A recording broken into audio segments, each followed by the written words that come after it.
Sometimes the most profound wisdom comes from the weirdest places. Like, what if a silly one-liner from a sitcom character actually held the key to a more meaningful life? I know, it sounds a little crazy, but stick with me here. We're about to explore how a simple shift in focus, away from yourself and onto others, can literally change everything. Okay, so here it is, the infamous line from the sitcom character Barney Stinson. And your first reaction is probably the same as mine was. You're kind of rolling your eyes, right? It's a joke.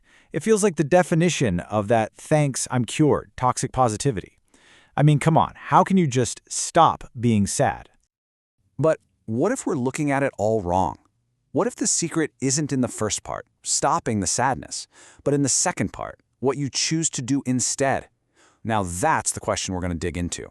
Could this totally ridiculous piece of advice actually be a secret roadmap to a better life? All right, so to really get what being awesome means in this context, we've got to start with what it is not. And here's the big one. It is not about self-promotion at all. It's about breaking free from that trap of constantly and only looking inward. And look, this isn't some new idea. We're talking about seriously ancient wisdom here. The Book of Proverbs was warning people about this thousands of years ago.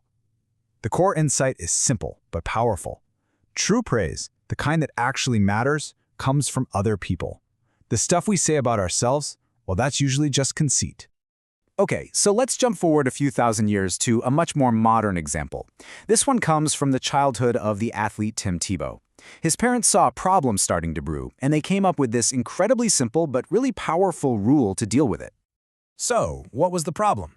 Well, Tim and his brothers were getting a little obsessed with their own sports achievements. They were bragging all the time.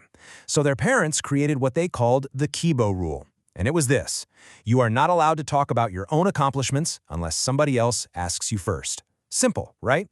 But the result was huge. It totally forced them to shift their focus away from themselves, and it built this incredible foundation of humility. And this really gets to the heart of the whole thing. See, when your entire world just revolves around you, your wins, your feelings, your personal brand, that inward focus becomes like a black hole. It just sucks away all your energy that could be used for something way bigger, serving the people around you. Even the Roman Emperor Marcus Aurelius, one of the most powerful men in history, wrestled with this. His solution for getting out of his own head, it was all about unselfish action, right here, right now. Just do something for someone else. That's the secret. That's how you break the cycle. Okay, so if being awesome isn't about tooting your own horn, then what is it? Well, the answer is actually really simple, and it's the absolute core of this whole philosophy.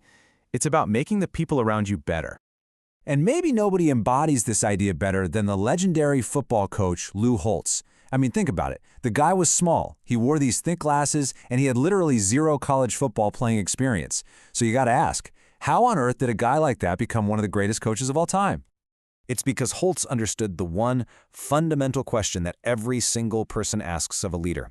It's not, hey, what's on your resume? It's not, how many trophies are in your cabinet? No, the real question is, can you make me better? Not just a better player, but a better person.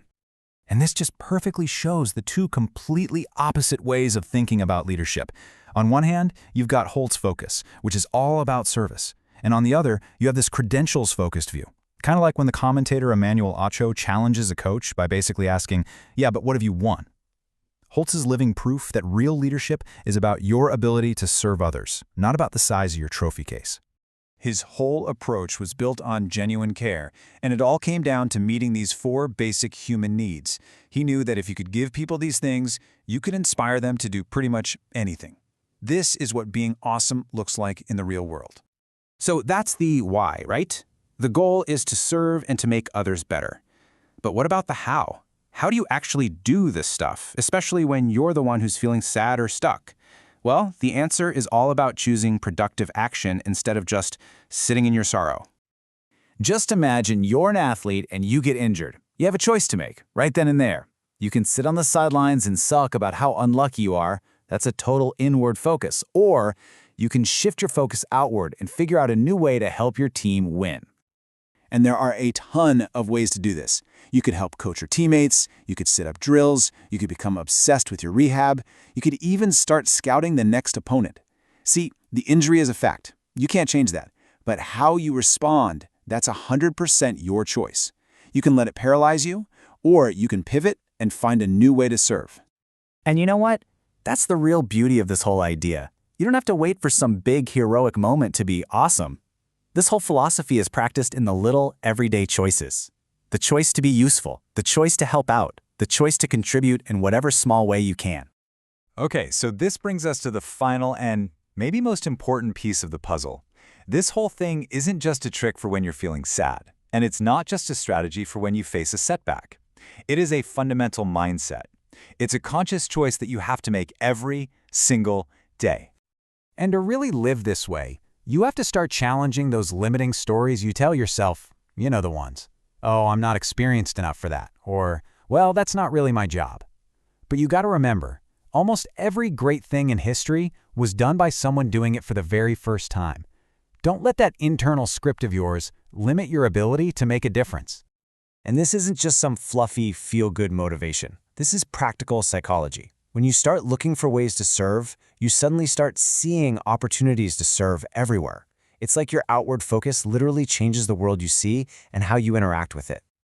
So, let's redefine what we're talking about. To be awesome, in this new sense, isn't about being impressive or being the star of the show. It's about being useful. It's a choice you make to use your energy to make other people's lives just a little bit better.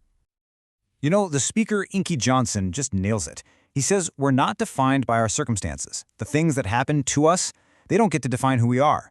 Our power, our real power, is in how we choose to respond to those things moment by moment. That's where character is really built. And here's the choice boiled down to its simplest form. It's raining. You've got rain and you've got mud. Both are facts. They both exist. So, are you going to complain about the mud, or are you going to rejoice in the rain? It's the exact same situation, but your experience of it is totally different depending on where you put your focus. So that leaves us with one final question, and it's for you. The next time you face a challenge, the next time you feel that sadness creeping in, what are you going to focus on? The inward problem or the outward opportunity to serve? What will you choose right now in this very moment?